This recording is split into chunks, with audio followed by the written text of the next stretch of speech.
போய் ரைட்டு ஏ.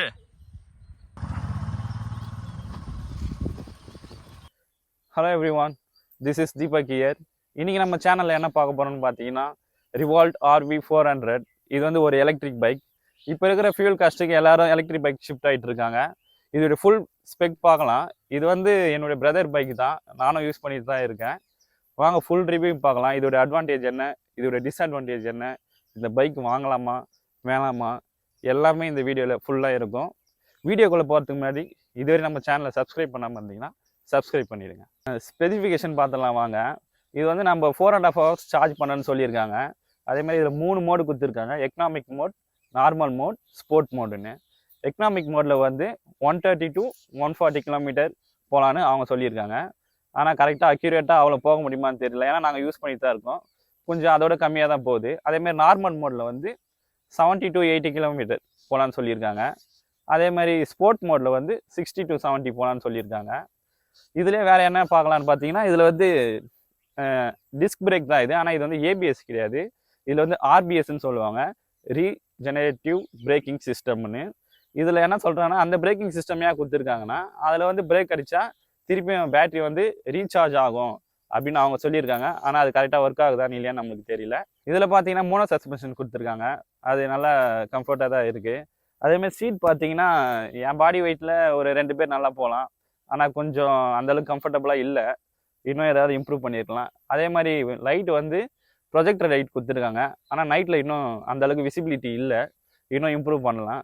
அதே மாதிரி என்னுடைய பர்சனலாக என்ன நடந்திருக்குன்னா, நான் வந்து ஒரு 30 to 40 கிலோமீட்டர்ஸ் கண்டினியூவாக ட்ராவல் பண்ணும்போது பைக் வந்து ஆஃப் ஆகிருக்கு. நிறைய முறை ஆஃப் ஆகிருக்குது. இது ஒரு ரொம்ப டிஸ்அட்வான்டேஜாக இருக்குது. இதில் மெயின் டிஸ்அட்வான்டேஜ் என்னென்னா, நாங்கள் இருக்கிறது வந்து திருவள்ளூரில். நாங்கள் ஏதாவது சர்வீஸ் பண்ணணும்னா சென்னைக்கு தான் போயிட்டு வரணும். இப்போ நியர்பையில் ஏதாவது இருந்தால் எங்களுக்கு ஈஸியாக இருக்கும். ஏன்னா நாங்கள் ஏதாவது அவங்கள காண்டாக்ட் பண்ணாலும் கரெக்டான ரெஸ்பான்ஸ் இல்லை. கொஞ்சம் சர்வீஸில் வந்து அவங்க எல்லாருக்கிட்டையும் ஃபோக்கஸ் பண்ணி கொஞ்சம் நல்லா இது பண்ணலாம். இந்த பைக்கில் இன்னொரு நல்ல ஃபீச்சர்ஸ் என்னென்னா, எனக்கு ரொம்ப பிடிச்சிருந்தது. இப்போ பைக் வந்து நீங்கள் வீட்டு உள்ள விட்டு போயிட்டீங்க, பைக் யாராவது மூவ் பண்ண ட்ரை பண்ணாங்கன்னா உங்களுக்கு இது மாதிரி அலர்ட் கொடுக்கும். பைக் மூவும் ஆகாது. கொஞ்சம் குறிப்பிட்ட தூரம் போயிட்டு பைக் வந்து இப்போ லாக் ஆகிடுச்சு, நான் தள்ளினாலும் போகாது. அதேமாதிரி இந்த பைக்கில் வந்து GPS கண்ட்ரோலாக இருக்குது. அவங்க ஆப் ஒன்று கொடுத்துருக்காங்க, அதில் ஃபுல் கண்ட்ரோல் நீங்கள் பார்த்துக்கலாம். பைக் எங்கே இருக்குது, எவ்வளோ கிலோமீட்டர் போயிருக்கு, எல்லா ஃபியூச்சர்ஸும் நீங்கள் அதிலே பார்த்துக்கலாம். இது ஒரு நல்ல ஃபீச்சர்ஸ் தான். இந்த பைக்கில் இன்னொரு விஷயம் என்னென்னா, இப்போ நம்ம மற்ற பைக்லாம் பார்த்தீங்கன்னா எக்ஸாஸ்ட் இருக்கும், இந்த பைக்கில் எக்ஸாஸ்ட் இல்லை. அதனால் இவங்க ஒரு மோடு கொடுத்துருக்காங்க. இப்படி ஆன் பண்ணால் சவுண்டு வரும், ஏன்னா தாட்டல் பண்ணிங்கன்னா நல்லா சவுண்டில் வருது. இது நல்லா ஃபன்னியாக தான் இருக்கு, ஆனால் பொம்மை பைக் மாதிரி.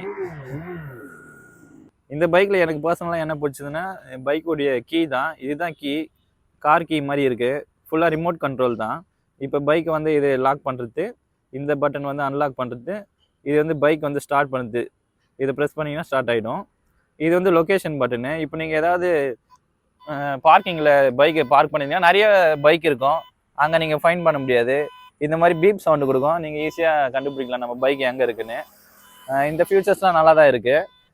இதுதான் சார்ஜர் தான் கொஞ்சம் பெருசாக இருக்குது. சின்னதாக இருந்தால் நல்லா இருந்திருக்கும், ஏன்னா வெளியே ட்ராவல் பண்ணும்போது எடுத்துகிட்டு போகிறதுலாம் கொஞ்சம் ஈஸியாக இருக்கும். வாங்க எப்படி சார்ஜ் போடுறதுன்னு பார்க்கலாம். இதில் வந்து பார்த்தீங்கன்னா அவங்க வந்து பெரிய ப்ளக் கொடுத்துருக்காங்க. நம்மக்கிட்ட ஆல்ரெடி ப்ளக் பாயிண்ட் வந்து வீட்டுக்கு வெளியே இருக்குது, அதனால் ஈஸியாக போட்டுடலாம் சார்ஜரு. இதுதான் சார்ஜிங் பாயிண்ட்டு.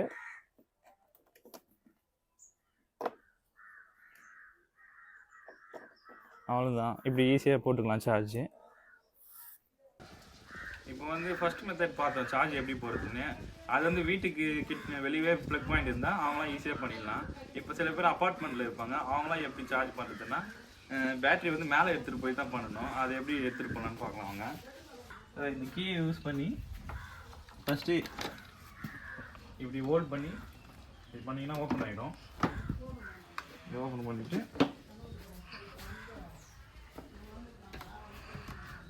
எப்பவுமே பேட்ரி வந்து ரிமூவ் பண்ணுறதுக்கு முன்னாடி இந்த ஸ்விட்சை வந்து ஆஃப் பண்ணுங்கள். ஆஃப் பண்ணிவிட்டு இது ஓப்பன் பண்ணிவிட்டு இதையே எடுத்துருங்க. அதே மாதிரி இப்போ திருப்பி இந்த இடத்துலையும் கீயை யூஸ் பண்ணி இந்த கீயை வந்து இப்படி லாக் பண்ணிவிட்டு அதுக்கப்புறம் இதை ரிமூவ் பண்ணணும்.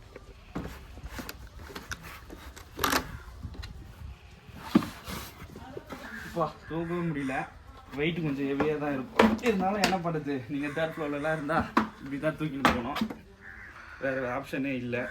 இப்படி எடுத்துகிட்டு போயிட்டு அதே சேம் தான் இந்த இடத்துல நீங்கள் சார்ஜ் பண்ணிக்கணும். இப்போ ப்ளக் பாயிண்ட் எடுத்து அங்கே பண்ணீங்க பைக் பேக் சைடில், அதே தான் இப்போ நீங்கள் இங்கே பண்ணிக்கலாம். ஒரே நம்ம பைக்குடைய ஸ்பெக்லாம் பார்த்தோம். பைக்குடைய யூஸரே கூப்பிட்டு அவருடைய பர்சனல் ரிவ்யூ என்ன சொல்கிறாருன்னு பார்க்கலாம் வாங்க. ப்ரோ வாங்க ப்ரோ. Hi bro. ஹாய். இப்போ பெட்ரோல் பைக் இருக்கும்போது நீங்கள் ஏன் இந்த பைக் வாங்கினா, இதோட அட்வான்டேஜ் டிஸ்அட்வான்டேஜ் சொல்ல முடியுமா?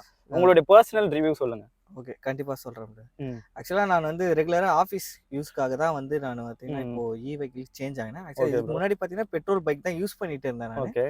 பட் பெட்ரோல் கூடிய காஸ்ட்டும் இப்போ பார்த்தீங்கன்னா அதிகமாகிடுச்சு. ஆமாம். அது இல்லாமல் வந்து நம்ம தினமும் வந்து பெட்ரோல் போட்டுட்டு செட் ஆகலை. அதனால் வந்து நான் ஓகே நம்ம வந்து ஒரு 25 கிலோமீட்டர்ஸ் தான் நம்ம ஆஃபீஸ். ஸோ அதனால் நான் வந்து பைக்கில் ஷிஃப்ட் ஆகிட்டேன். ஆமாம், இப்போ இந்த பைக் வச்சு நம்ம லாங் ட்ராவலும் பண்ண முடியாது, ஒரு குறிப்பிட்ட டிஸ்டன்ஸ் போயிட்டு வர மாதிரினா நம்ம ரெகுலராக யூஸ் பண்ணிக்கலாம். ஆமாம், இது ஜஸ்ட் இது மாதிரி நம்ம லோக்கல்லு ஆஃபீஸ் இருக்குது, அப்புறம் நம்ம ஏதாவது மார்க்கெட் போகலாம், அது மாதிரி சின்ன சின்ன விஷயத்துகளுக்கு இந்த பைக் வந்து கண்டிப்பாக சூட்டபிள். இந்த பைக் வந்து நீங்கள் எவ்வளோ நாளாக யூஸ் பண்ணிட்டு இருக்கீங்க? இந்த பைக் வாங்கி ஒரு 7 மந்த் ஆகுது ப்ரோ. 7 மந்த்தாக யூஸ் பண்ணிட்டுன்னு சொல்கிறீங்க. இந்த பைக்னால உங்களுக்கு என்னென்ன ப்ராப்ளம்லாம் நீங்கள் ஃபேஸ் பண்ணீங்க? ரீசெண்டாக கூட ஃப்ளட் வந்தது, இப்போ மழையில நனைஞ்சாலாம் பைக் ஓட்டலாமா, எந்த ப்ராப்ளமும் வராதுங்களா? இல்லை அந்த மாதிரி எதுவும் ப்ராப்ளம்லாம் கிடையாது. ஆக்சுவலாக நம்ம நார்மலாக நம்ம பெட்ரோல் பைக் எப்படி நம்ம யூஸ் பண்றோமோ அதே தான். பட் ஃப்ளட்லலாம் வந்து அது எந்த வண்டியா இருந்தாலும் அது எந்த பைக்கா இருந்தாலும் ப்ராப்ளம் வரும். ஓகே, ரைனிங் சீசன்ல ஒன்றும் பிரச்சனை இல்லை, நல்லாவே போகும் வண்டி. இப்போ இந்த பைக்குடைய சர்வீஸ்லாம் எப்படி? சர்வீஸ் பார்த்தீங்கன்னா ஆக்சுவலாக எந்தில் வந்து ஒரு வாட்டி ரிமோட் ப்ராப்ளம் வந்து ஆக்சுவலாக ரிமோட் ப்ராப்ளம் வந்தது, அது சேஞ்ச் பண்ண கொடுத்துருந்தேன். பட் ரொம்ப டைம் எடுத்துக்கிறாங்க, அவங்க 1 மந்த் கிட்ட எடுத்துட்டாங்க. அது கொஞ்சம் கஷ்டமாக தான் இருக்குது, ஏன்னா அந்த நம்ம பெட்ரோல் காஸ்ட்டுக்காக தான் வண்டியே வாங்கினோம். பட் சர்வீஸ் கொஞ்சம் ஒஸ்ட்டாக தான் இருக்குது. பைக்கை வந்து டெஸ்ட் ட்ரைவ் பண்ணி பார்க்கலாம் வாங்க. Helmet must.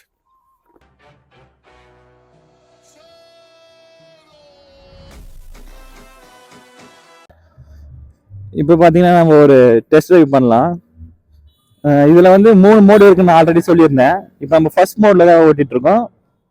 இங்கே பார்த்தீங்கன்னா 1ன்னு இருக்குது, அது வந்து எக்கோ மோட். இதில் வந்து 40 கிலோமீட்டர் வரையே போகும், அதுக்கு மேலே போகவே போகாது. 40 கிலோமீட்டர் ஸ்பீடில் தான் போகும், அதுக்கு மேலே நீங்கள் த்ராட்டில் பண்ணாலும் போகாது. அது மாதிரி லாக் பண்ணியிருப்பாங்க. அதே மாதிரி இப்போ இங்கே டூன் இருக்குது, மோட் நான் சேஞ்ச் பண்ணுறேன். இப்போ இங்கே டூன் மாறிடுச்சு. இது வந்து 60 கிலோமீட்டர் ஸ்பீடு வரையும் போகலாம், அதுக்கு மேலே போகாது. இதுலேயே உங்களுக்கு பர்சன்டேஜ்லாம் கொடுத்துட்ருக்காங்க, எவ்வளோ கிலோமீட்டர் போகணும் கொடுத்துருக்காங்க. இப்போ நம்மளுக்கு பேட்டரி கம்மியாக இருக்கிறதுனால இப்போ செகண்ட் மோடில் 59 கிலோமீட்டர் வரையும் போகணும்னு சொல்லியிருக்காங்க. இப்போ நான் தேர்ட் மோடுக்கு ஷிஃப்ட் பண்ணுறேன். இது வந்து ஸ்போர்ட் மோடு. இதில் வந்து 80 கிலோமீட்டர் ஸ்பீடு வரையும் போகணும்னு சொல்லியிருக்காங்க. இப்போ அதே மாதிரி நம்ம சிங்கிளாக இருந்தால் தான் 80 கிலோமீட்டர் ஸ்பீடில் போகும். இப்போ நம்மளுக்கு பின்னாடி கேமராமேன் உட்காந்துட்டு இருக்காரு, அதனால அந்த அளவுக்கு ஸ்பீடெல்லாம் போகாது. அதே மாதிரி அவ்வளோ பாடி வெயிட் கொஞ்சம் அதிகம், இருந்தாலும் நம்ம ட்ரை பண்ணலாம்.